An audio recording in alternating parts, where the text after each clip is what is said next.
How's it going, buds? I'm back with a new video, and it's gonna be a new series of videos. It's gonna be called I'm thinking car news and hot brews, or car news and brews of some sort, because I've got a Tim Hortons coffee here, and this is a staple for Canadian coffee here, Tim Hortons.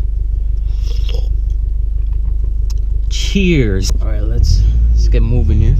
Oh, just a Tesla. Fuck, that thing is fast, man.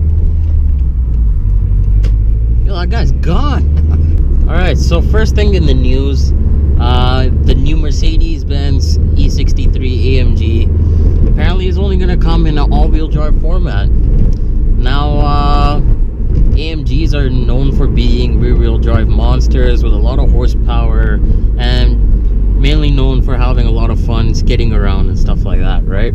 Since they're known for that, Mercedes has opted to make it a four-wheel drive system, and they're gonna add a drift mode, I guess, like the Focus RS. So that'll send up to 100% of the power to the rear wheels, which is, I guess, not bad. And you also get the four-wheel drive traction, which is awesome. So the E63 S model is gonna have apparently about 600 some horsepower, which is absolutely insane, dude. And it'll be able to do 0 to 60 in like 3.5 seconds. My god, that's crazy. And an E63 is a pretty big car nonetheless, and it's still gonna be pretty heavy, right?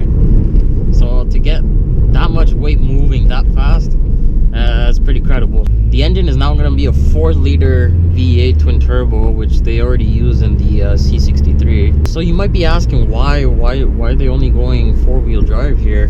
And apparently they've done that because 90% of the old clientele who bought previous E63s opted for the all-wheel drive model.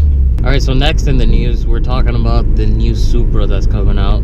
And there seems to be that there's these new renderings that have been released of what the car could possibly look like, judged based upon the spy car, which they usually see at the Nürburgring. It's all covered up in like some camo and stuff like that. And if these renderings are at all true to what the final car is going to look like, it's kind of a big letdown, because when you saw the FT1, which is the concept Supra, my god, that car looked insane.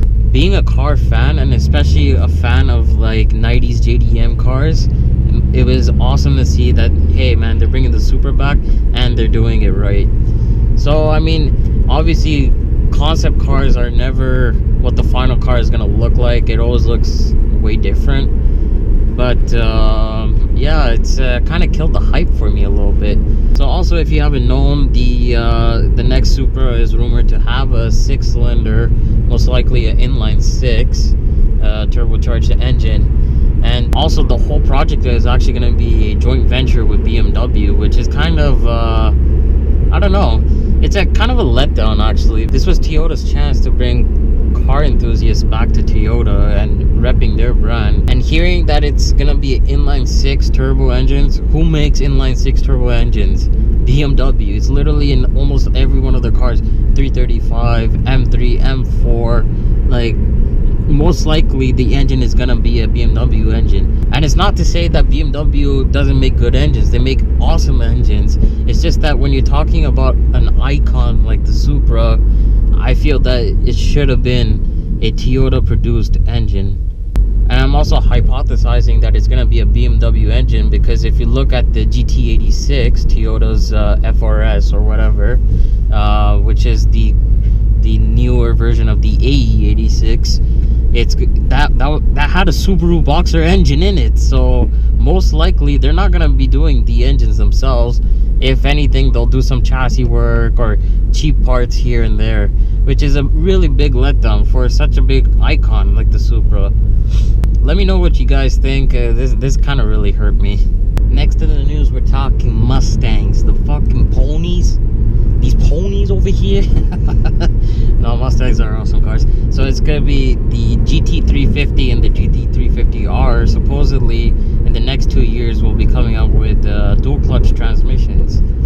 And before you get your panties in a bunch, there's gonna be still the manual option for sure, which I applaud. I mean, the less and less cars are actually having the manual option, and it's nice to see that some brands are sticking with it.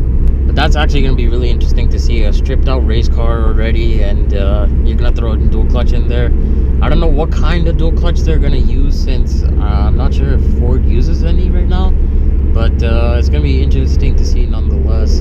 It's going to be fast, man. Alright, so next in the news we got a Mercedes C63 R AMG. It's basically a rival to the M4 GTS, which is their stripped out race version of the M4, or I guess like a Porsche GT3. Yeah, so apparently this car was seen at the Nürburgring lapping around, and my god, this car looks beautiful. An already awesome looking car, and they made it look even better. And it's supposed to be a faster version.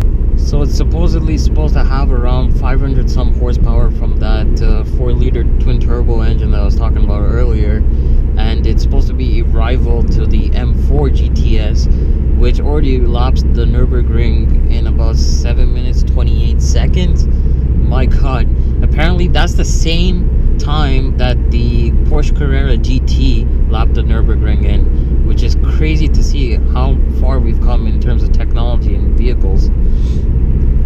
Yo, these things just keep getting faster and faster, man. It's awesome to see. Oh, backfire. Alright, so last in the news we have Maserati. Apparently they're making an electric vehicle. And no. Before you start saying anything, no, they're not making a Tesla rival. Apparently the engineering boss has said that Tesla is not the best at making electric vehicles, so that's a big shot to Tesla right there. Maserati, I'm thinking it's gonna be a pretty luxurious interior, but what the engineering boss also said is that it's gonna be hard to give the car character since there's gonna be no engine sound. We all know that Maseratis are known for their V8s, man. Those things sound amazing, and I can see what he's trying to say here. When a brand is known for such a big characteristic, and now you're trying to go completely polar opposite, it's gonna be hard to kind of compensate for that, you know. Alright guys, so that's gonna be my time here. Let me know what you guys thought about any of the stories I talked about today. Man, that Supra, it just really kills me.